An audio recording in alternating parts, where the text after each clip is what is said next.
Écoute, ça va moyen. Voilà, parfois ça va et parfois ça va pas, comme régulièrement sur ces dernières saisons. Euh, on a fait un bon début de saison, un bon mois d'août avec des victoires notamment à domicile contre Dijon, contre Amiens. Donc c'était pas mal, en sachant aussi qu'on a perdu à Paris, bon, ce qui est excusable. Et puis là, le mois de septembre a été pas bon du tout là sur la semaine à 3 matchs où on a perdu à Nîmes. On a surtout perdu à domicile contre Angers avec un match franchement catastrophique de notre part. On perd 2-0, même si c'est 2 buts dans les dernières minutes, catastrophique. Et puis là, on vient de récupérer un match nul à Metz, 2-2. Donc voilà, pour l'instant, le début de saison est moyen. Parfois, ça tend vers le bon et parfois, ça tend vers le très moyen. Donc une équipe qui a des atouts, mais aussi beaucoup de faiblesses. Ouais, sur ton média, hein, lesviolets.com, où on voit beaucoup de vous stigmatiser la communication du club, de la direction, du directeur sportif. Souvent, est-ce que ça s'améliore un peu leur communication ou ça reste toujours le néant? Non, pas du tout.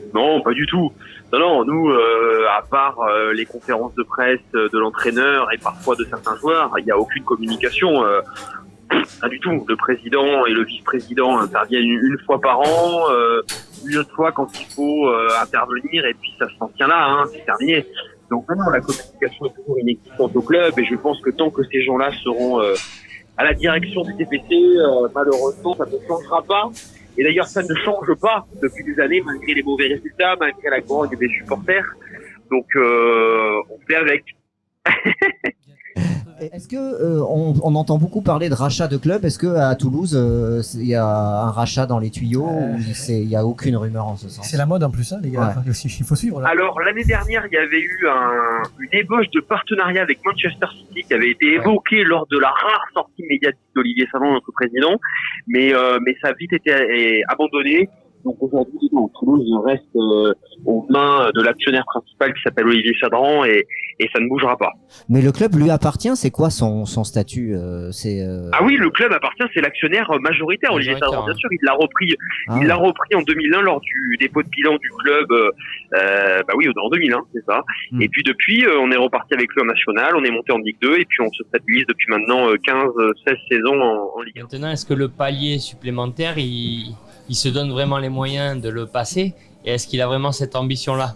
C'est ça qui me... Non, Toulouse, il y a encore, on va dire 10 ans, alors, je vais vous dire, pour nous, supporters du TFC, le match qui rentre dans notre mémoire, c'est TFC Bordeaux en 2007, où on vous bat 3-1 avec un triplé de Johan Elmander et où on se qualifie pour le tour préliminaire de la Ligue des Champions. Contre Liverpool, c'est personnellement...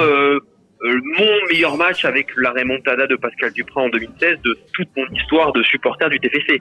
Donc oui. Et depuis, à l'époque, Toulouse était un club qui pouvait se stabiliser dans le top 5, top 6, top 7 français. Oui, des joueurs de qualité quand même, et même formés au club. Bien sûr. Avec des joueurs comme Sissoko, qui joue à Tottenham. T'as eu des mecs comme Capou, Ben Yedder, Serge Aurier. Voilà, t'as eu des Emana, des Elmander, des Gignac. Bien sûr. Il y a eu des beaux joueurs quand même à Toulouse. Carasso qui a fait sa grosse année avant qu'il signe chez nous. Mais petit à petit, depuis les années 2010-2012, on est rentré dans une léthargie moyennasse. Vous voyez ce que je veux dire? C'est-à-dire on s'est contenté de la 10e place et petit à petit on a perdu un rang au niveau des budgets, 2 rangs, 3 rangs, et depuis 5 saisons, on joue clairement le maintien, puisqu'on finit 17e et même il y a 2 ans 18e. Et finalement, on fait partie des 5-6 plus petits budgets de Ligue 1 aujourd'hui, alors qu'on était au milieu du peloton il y a encore 10 ans, et je pense que le club a clairement raté le coche il y a 10 ans, bien sûr. Est-ce que le choix Casanova, justement, il n'est pas le symbole de tout ça pour moi? Le choix d'Alain Casanova, c'est effectivement, c'est le choix des copains, c'est le choix de gens qui se connaissent et qui travaillent ensemble depuis des années et qui qui, contre vents et marées, se protègent et travaillent tous ensemble. Après, il faut reconnaître aussi certaines qualités d'Alain Casanova. Alain Casanova, avec lui, on a terminé quatrième en 2008, 2009. Il nous a mené 2 fois en demi-finale de coupe. Et puis surtout, c'est un formateur. Vous savez, Toulouse aujourd'hui a une génération qui est arrivée en finale de la Coupe Gambardella l'année dernière et mise beaucoup sur eux pour les 2-3 prochaines années. Et ils disent, avec Alain Casanova, on sait qu'ils vont pouvoir être lancés en Ligue 1 dans de bonnes conditions. Et on va, à la manière de ce qui avait été fait à l'époque avec Wissam Ben Yedder, Etienne Capoue, Moussa Sissoko et d'autres, performer en Ligue 1 avec eux dans les 3, 4, 5 prochaines années. Est-ce que le derby, ça veut encore dire quelque chose pour vous à Toulouse? Ce derby de la Garonne. Alors, ce derby, oui, bien sûr, pour un supporter toulousain, ça a une saveur particulière, parce que les Toulouse-Bordeaux, il y a des confrontations chez les jeunes et on nous a toujours un peu élevés avec ça. Mais je dirais que ce week-end, ce samedi, ce derby de la Garonne, il aura une saveur particulière puisque ce sera le match hommage à Brice Taton, le supporter toulousain qui est décédé il y a 10 ans maintenant, jour pour jour, lors de notre déplacement au Partizan Belgrade. Et le virage Brice Taton, qui d'ailleurs porte son nom, les places sont à 5 € et normalement il sera rempli pour pouvoir lui rendre hommage 10 ans après sa disparition. Ouais, l'attaquant grec qui est arrivé chez vous, si je dis pas de bêtises, comment tu juges son début de saison et son apport dans le jeu toulousain? Alors justement, je parlais tout à l'heure de réel apport dans cette équipe, enfin de réelle qualité dans cette équipe toulousaine et de réels défauts. Je crois que je ne me trompe pas quand je vous dis que les vrais apports, c'est devant. On a beaucoup de très bons joueurs devant. Tu me parles de l'attaquant grec qui s'appelle Koulouris, qui a terminé meilleur buteur du championnat grec l'année dernière et qui en est déjà à 3 buts cette saison plus une passe décisive. Donc c'est le meilleur réalisateur toulousain depuis le début de la saison.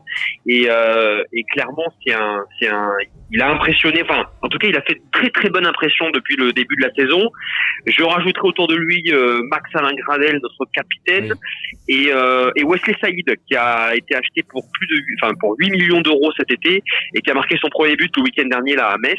Et on a vraiment de très bons joueurs devant et on sent que Toulouse peut marquer à tout moment. Et je pense que cette année Toulouse se maintiendra grâce à ces joueurs qui, sur un exploit, sur un coup de pied arrêté, sur une frappe, peuvent marquer à tout moment. En revanche, les vraies faiblesses du TFC, c'est derrière. On a un jeune joueur qui est suspendu, Bafodé Diakité, et on a vu que plusieurs fois on a craqué défensivement, et notamment en début de rencontre contre des équipes supposément plus faibles. Contre Metz, on prend un but dès la 4e minute de jeu. Voilà, on a du mal derrière, clairement. Vas-y. Pour Brice Taton, une victoire 3-1 toulousaine. Désolé les gars. Écoute. Parfait. Bon, écoute, merci. On te retrouve sur lesviolets.com. Merci.